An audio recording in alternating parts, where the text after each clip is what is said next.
Hi guys, this is Tex Reviews for the Home Depot, and I'm going to be showing you this Forney Auto Darkening welding helmet. This one's in the camo design.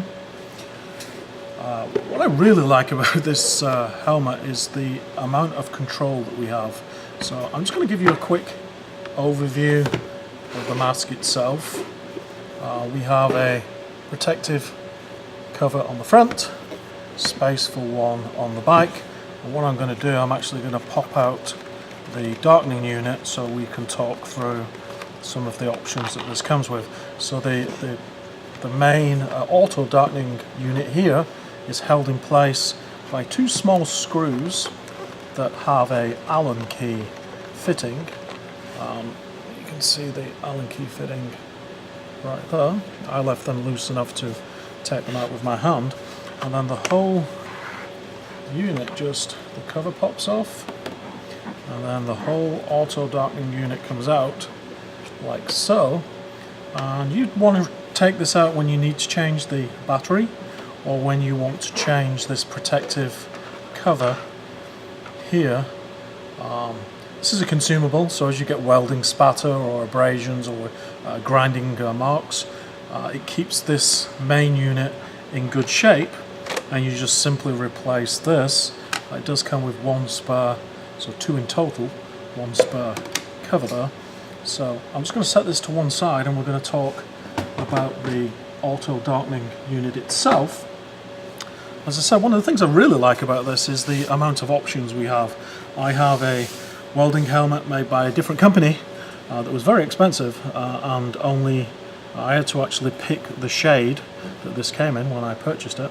What this has, we have a whole range from 5 to 13, and the way that works is you pick the selector here, so I'll move this to 5 and 8, and then the shade here we have the 5, 6, 7, 8, and then if we put the switch up, the same settings then become 9, 10, 11 and 12. So very versatile depending on exactly what you're welding.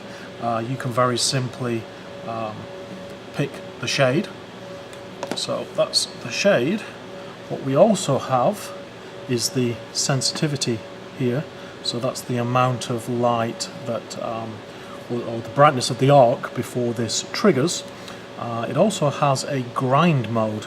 If we switch this all the way around, you'll hear it click into grind mode. And what this does, this prevents the unit from darkening at all. So you definitely don't want to use this, if you value your eyes, you don't want to use this in grind mode when you're welding. But what it means is you can flip this round to grind mode, and if you need to, maybe you're a bit of a dirt dauber and your welds aren't that good and you need to grind them down, well, you just no need to grab a separate mask, just keep your welding mask on, switch to grind mode, and this will remain clear. So we have the shade, we have the sensitivity, and then we have the delay. And what the delay does is, once the unit darkens, so it senses the arc of the welder, the unit darkens, this sets how quickly we want the display to come back to being clear again. So typically you're going to want a very quick recovery time, unless you're welding, let's say you're welding something with a very high amperage. You've got a big pool of weld that's sat there and it's still glowing. Well, what we don't want to be hurting our eyes by having this switch back to clear mode while that very bright molten metal is still there. So we'd switch this to max if we're going to be doing some high amperage welding and we want that molten metal to cool before the shade becomes clear. One thing that's really cool, and my other mask does not have it, it has a lens test. That's kind of useful because I'm always, when I first strike an arc, I'm looking through a clear visor and hoping that my battery is good in my welding mask, and that it is in fact going to go dark, and then I'm not going to get my eyes burned.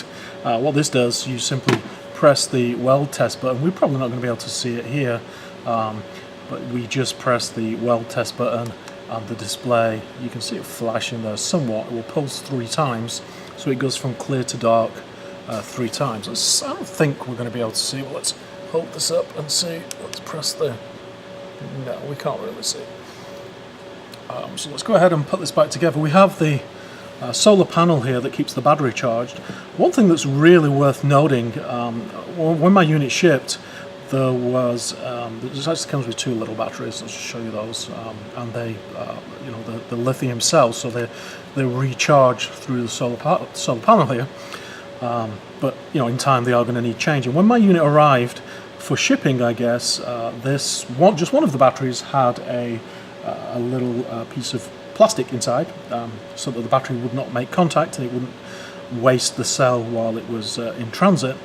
But nowhere in the instructions did it tell me this, so I spent quite a bit of time, first of all, thinking that my unit was faulty, when in fact all I had to do was completely disassemble it to get to this battery compartment here, and then go ahead, pop the battery out like so, and take off the protective cover, so that the unit would spring to life again. So let's go ahead and we're going to put this back together, and I'll show you some of the adjustments that we have.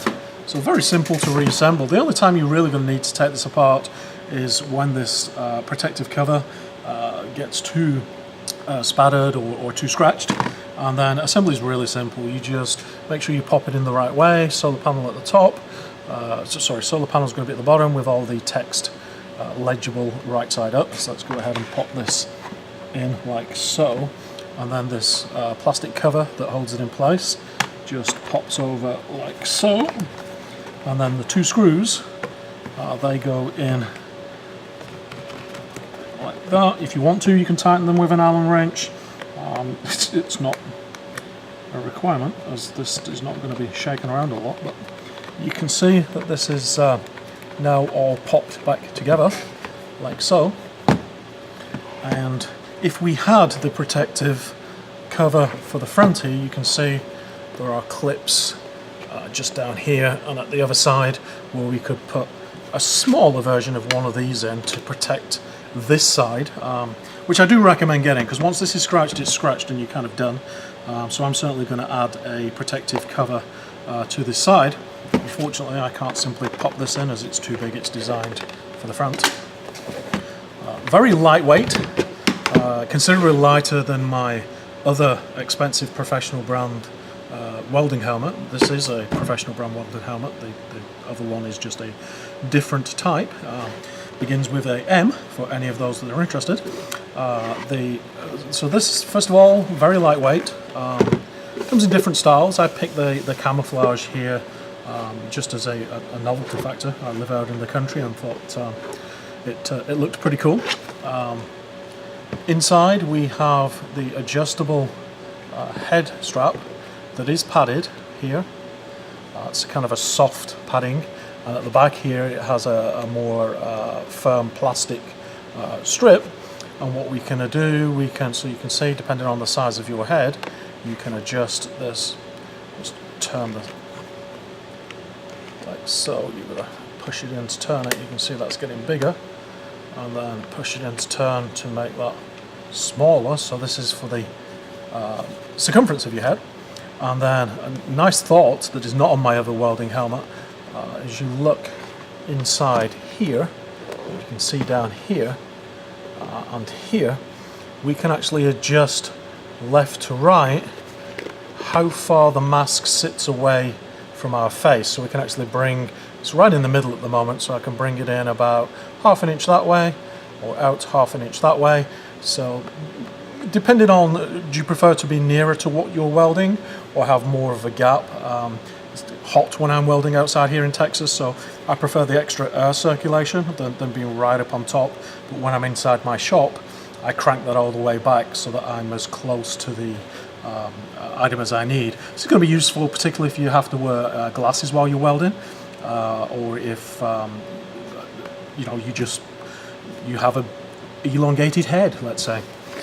So here we are. This is the auto darkening welding helmet. This is the Master series.